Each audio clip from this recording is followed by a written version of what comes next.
मनसे अध्यक्ष राज ठाकरेंनी आज बोलावली तातडीची बैठक। आगामी मुंबई पालिका निवडणुकीच्या अनुषंगाने बैठकीला महत्त्व। सकाळी 9 वाजता शिवतीर्थ निवासस्थानी बैठक। मुंबईसह उपनगरात रात्रभर मुसळधार पाऊस। पुढील 2 ते 3 तास मुसळधार पावसाचा इशारा। मुंबईसाठी हवामान विभागाकडून अलर्ट जारी।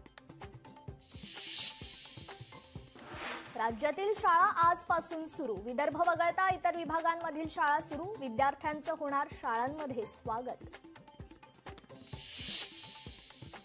मावळमध्ये पूल कोसळून मोठी दुर्घटना। कुंडमळ्याजवळील इंद्रायणीवरील पूल कोसळून 4 जणांचा मृत्यू। मृतांच्या कुटुंबियांना राज्य सरकारकडून 5 लाखांची मदत जाहीर। इंद्रायणीनंतर गोदावरी नदीतही मोठी दुर्घटना। गोदावरी नदीपात्रात बुडून 5 भाविकांचा मृत्यू। तेलंगणातील बासर येथील घटना।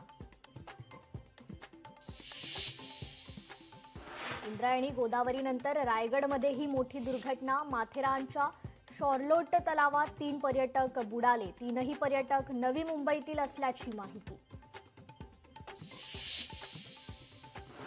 आशा सेविकांचं आजपासून मुंबईत आंदोलन। मानधन वाढ आणि इतर मागण्यांसाठी आंदोलन।